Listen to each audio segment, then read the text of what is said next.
Hello and welcome to the Commander's Quarters, your Magic the Gathering source that helps you command your budget.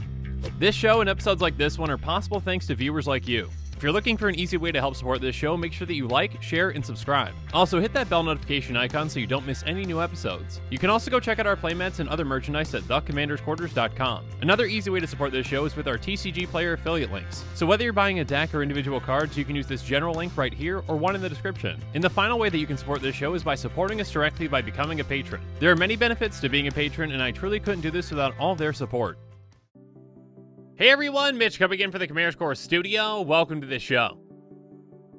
Before today's episode gets started, once again, a huge thank you to Eddie. Eddie has been a fantastic resource for card ideas for episodes like this one. And while I'm thanking Eddie, I'd like to thank my second cup of coffee as well. It might not be a good sounding board or give me any card ideas like Eddie does, but it does give me energy, so thank you, coffee. And that coffee was very much needed because I was up quite early today working on the very first episode today on the Silver Quill Elder Dragon. So if you haven't seen that one or the episode on Plarg, make sure you check those out. And if you haven't heard the news yet on the Lessons Commander ruling or the first pre-printed card, make sure you check out that episode as well. But now let's get into the fourth episode for today on Zaffai Thunder Conductor, or as I prefer to call him, Zaffai Conductor of Infect. To see why, let's jump into it.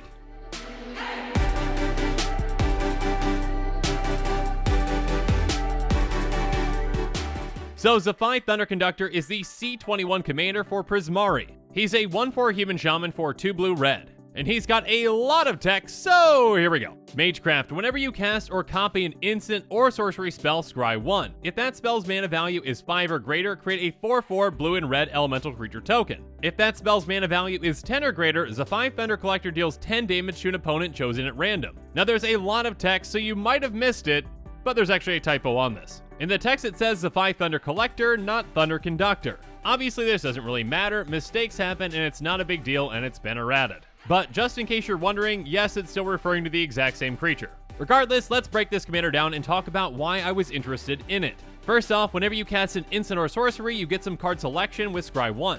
That's not bad. If you cast a bigger instant or sorcery spell that's 5 or more mana, on top of that you're also getting a 4/4 token.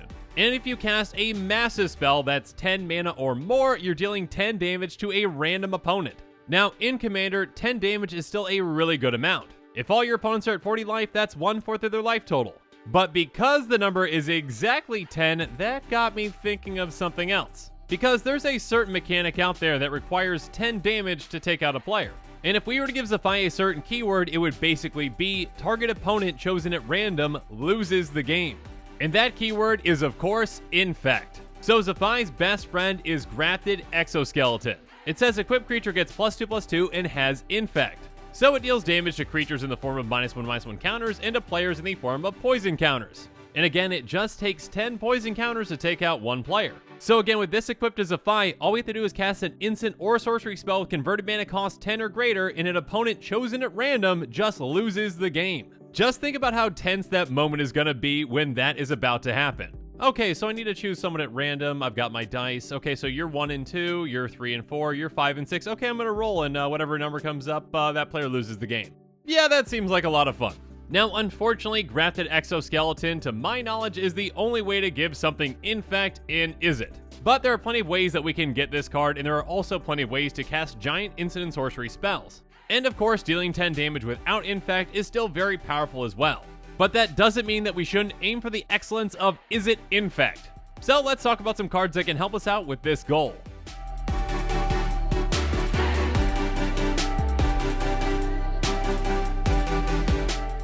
First up, obviously you've got to have a ton of mana, so you're going to be running a lot of incredibly efficient mana rocks. So of course you're going to be running things like Soul Ring, Thran Dynamo, and Everflowing Chalice. Obviously Soul Ring is hyper efficient and get you off to a really quick start. And then Thran Dynamo gives you nearly as much mana as you put into it. And then Everflowing Chalice has multi-kicker too, and it enters the battlefield with a charge counter on it for each time it was kicked. It's going to tap for a colorless for each charge counter on it. So this is an incredibly flexible mana rock that we can use early if we need to, or we can dump a ton of mana into it later. But another way to help us cast those big spells comes with a reduction effect like Arcane Melee. It says instant sorcery spells cost 2 less to cast. Now this will help out your opponents, so keep that in mind.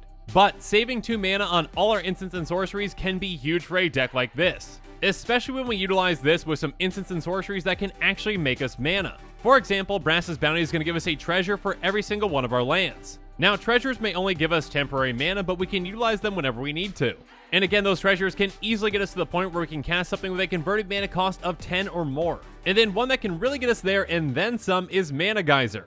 It's going to add a red to our mana pool for each tapped land our opponents control. With 3 opponents and a decent amount of lands on the board, yeah, this is going to give us a ton of mana. And we actually have another ritual that actually does cost 10 mana with Apex of Power.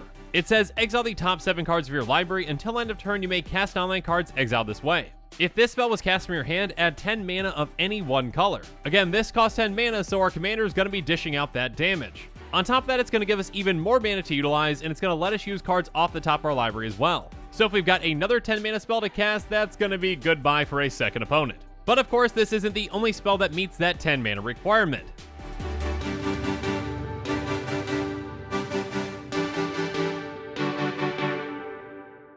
So let's talk about some spells like Volcanic Salvo, Blinkmoth Infusion, and Temporal Trespass. Each of these spells have a mana cost more than 10, but we can cast them for cheaper. First off, Volcanic Salvo is a sorcery for 10 red, so 12 mana in total. But it's going to cost us X less to cast, where X is the total power of creatures we control. And it deals a nice 6 damage to each of up to 2 target creatures and or planeswalkers. Now, keep in mind that our commander is actually a token creator as well. So if our commander's on the board with Grafted Exoskeleton, that's 3 power. And if we have even just one 4/4 token, that's another 4, putting it to 7 total. That means that this only costs 5 mana, and yeah, that's going to be really easy to cast. And then Blinkmoth Infusion is an instant for 12 blue, and it's got affinity for artifacts, and it says untap all artifacts. Again, with this deck, we're going to be running a ton of mana rocks. So this spell can cost a lot less, and on top of that, after we cast it, we're going to untap all those mana rocks so we can use them again. But the best of these might be Temporal Trespass, which is a sorcery for 8 blue. It has Delve, and it says take an extra turn after this one, exile Temporal Trespass. So essentially we can exile cards from our graveyard to help cast this spell. So taking out a player and then also getting another turn to take out more players is pretty good. And of course we can also utilize X spells to help us out as well. Because with X spells, the total converted mana cost on the stack includes whatever number the X is. So for example, Logic Knot, Blazing Shoal, and Reshape have 2 mana pips, but they have an X. So if we've got 8 mana in that X, then that's 10 mana in total.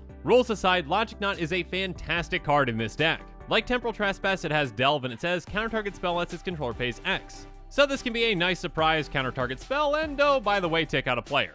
And then Blazing Shoal actually might be the best of all these because we can technically cast it for free. Its Oracle text reads, you may exile a red card with converted mana cost X from your hand rather than pay the spell's mana cost. Target creature gets +X/+0 until end of turn.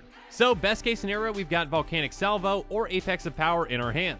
We simply exile that and goodbye opponent. But obviously if we don't have one of those in our hand, we still have plenty of ways to pay that X value. And then Reshape is actually a fantastic card in this deck for multiple reasons. As additional cost to cast this spell, sacrifice an artifact, search your library for an artifact card with converted mana cost X or less and put it onto the battlefield, then shuffle your library. So perhaps first off, and most importantly, this can actually get us Grafted Exoskeleton. But if we already happen to have Grafted Exoskeleton, we can use this to take out an opponent. And of course, we're going to be running other ways to get Grafted Exoskeleton like Hold Off the Forge Master, Inventor's Fair, and Fabricate. The Forge Master has tap, sacrifice 3 artifacts, search your library for an artifact card, and put it onto the battlefield, then shuffle your library. Inventor's Fair, we can pay 4 and tap and sacrifice it to get an artifact and put it into our hand, then shuffle our library, but we can only do this if we got 3 or more artifacts. And then Fabricate is just straight up an artifact tutor for 3 mana.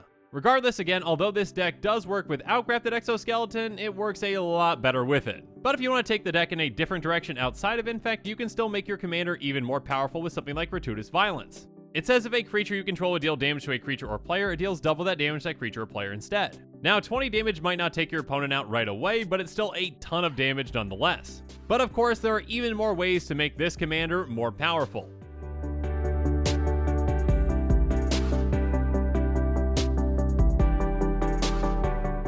And that would be by copying spells with things like Swarm Intelligence and Storm Conduit. Swarm Intelligence says whenever you cast an instant or sorcery spell, you may copy that spell, you may choose new targets for the copy. And Ral has a -2, that is when you cast your next instant or sorcery spell this turn, copy that spell, you may choose new targets for the copy. Obviously, these can be incredibly impactful with our rituals or other things, but if we're casting something that costs 10 or more and just getting 2 copies of it, well, that's goodbye to opponents. Again, that's just a really funny scenario, rolling the dice twice and taking out 2 opponents at random and 1 lucky 3rd opponent who happen to survive. Unless, of course, you also have a Psionic Resonator, and that's goodbye to them too. By paying 2 and tapping it, you copy target triggered ability you control. So you just copy your commander's trigger, and that's 10 more damage. That's definitely worth the 2 mana.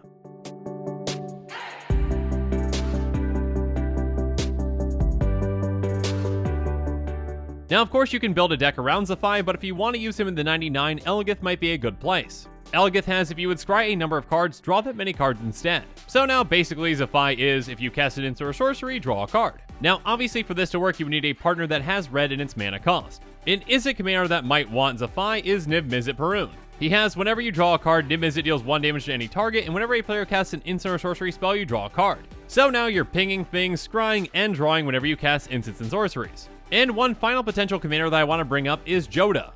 Jodah likes to cast huge spells, so 10 mana spells are absolutely nothing to Jodah because they all basically cost 5, so yeah, Zaffai could slot in there as well.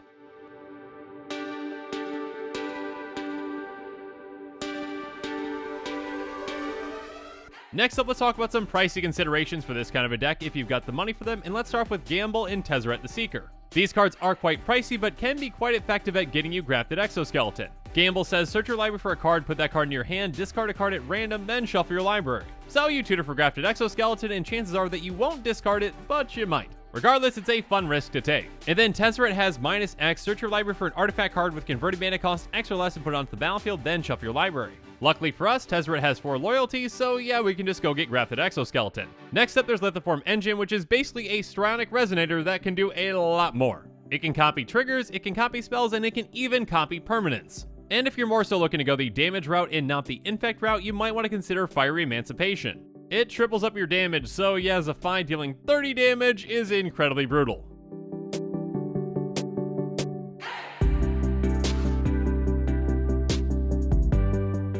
But now let's go over my final thoughts on this commander. Zaffai, I think, is going to be a pretty niche commander, but the players that play it are really going to love it. And again, just being able to give Zaffai Infect and take a player out at random is a really funny thing. So there are definitely going to be players out there that build some really interesting decks around him. Aside from that, he's probably going to slot into the 99 of a decent amount of decks as well. Spellslinger decks that could use some extra value in card selection could really use a card like this.